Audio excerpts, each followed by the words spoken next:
Friends, have you ever felt like you were searching for something but didn't know what it was?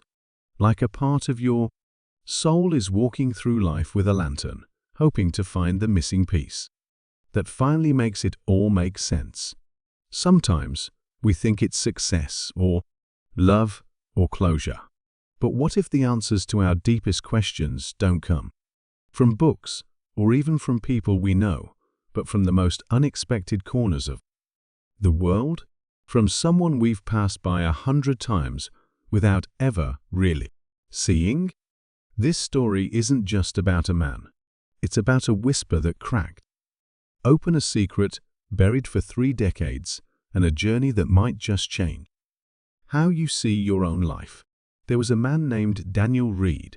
To the world, he had it all: an accomplished author, 2 bestsellers, a charming smile, and a past he never spoke of. But Daniel was haunted, not by ghosts, but by silence. 30 years ago, his little sister, Emily, vanished without a trace. She was 6 years old.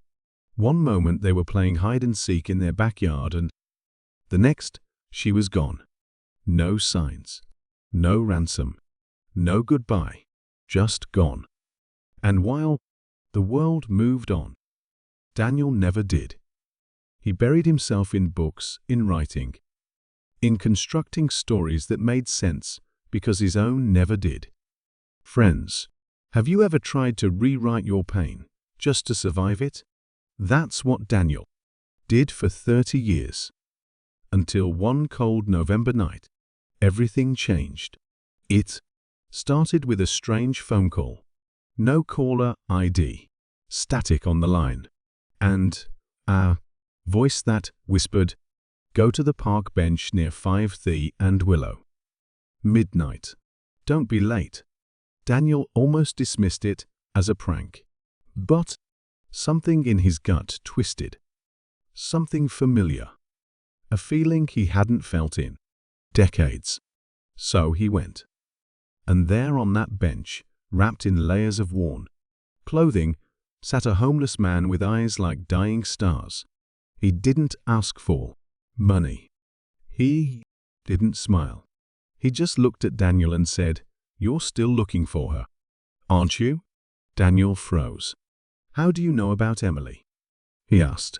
The man leaned in, eyes flickering. "Because I saw her that day, and I know what happened." Friends, imagine your whole world stopping with one sentence. For a raw moment, Daniel couldn't breathe, and then the man began to talk. But not there, where you'd expect. He didn't describe a scene. He told stories about a girl who loved yellow raincoats and daisies, about a boy who cried in the treehouse at night, about a woman with kind eyes and shaking hands. Each story, strangely familiar. Pieces of Daniel's childhood disguised as metaphors. It was like listening to someone read your diary, except you'd never written it.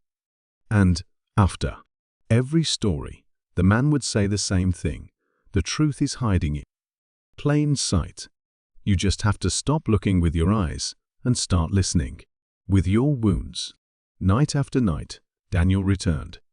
Not because he believed the man had the answer, but because he started to feel something he hadn't in years: hope.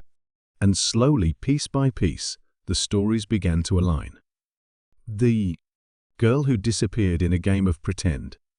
The neighbor who always watched from his window. The dog that barked every time 3:47 p.m. struck. It was like someone had taken the puzzle of Daniel's life, smashed it, and then began handing him each jagged piece with trembling hands. Then came the final story. One that made Daniel's blood run cold. The man spoke of a girl locked in a basement. A child taken not by a stranger, but by someone trusted. Someone close.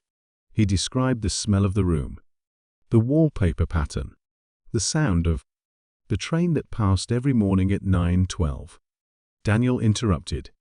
He knew that house. He knew that train. It was their old babysitter's home. 3 blocks away. And suddenly, memories Daniel had buried came flooding back. The forced smiles, the fear in Emily's eyes when she'd begged not to go there, and the babysitter, Mr. Harron, who vanished just weeks after Emily disappeared. No one ever suspected him, until now. The police reopened the case. With Daniel's testimony and the details, the homeless man whispered they found the remains of a child hidden beneath the old Harron House foundation. DNA confirmed what Daniel already knew in his soul. It was Emily. She had been there all along. Friends, the truth wasn't lost. It was silenced, buried under years of disbelief, denial, and forgotten trauma. And the man who helped uncover it? He vanished the night after the discovery. No trace, no name, no records. Just a single note on the park bench. Pain remembers what the mind forgets. You weren't supposed to find me. You were supposed to find yourself. Friends, life doesn't always give us answers in the ways we expect. Sometimes it speaks through strangers, through scars, through whispers that sound like madness but carry the weight of truth. Daniel didn't just find it out what happened to his sister. He found a part of himself that had been frozen in time. And maybe that's what healing is, not fixing what broke, but finding the courage to face it. So, the next time you see someone society has forgotten, someone on a bench with tired eyes and trembling hands, remember, they might just carry a story that could change everything. And maybe, just maybe, the answers we search for are sitting quietly, waiting for us to stop and listen. If this story touched your heart, share your thoughts below. And if you believe in the power of human connection, subscribe for more stories that remind us of who we are and who we could become.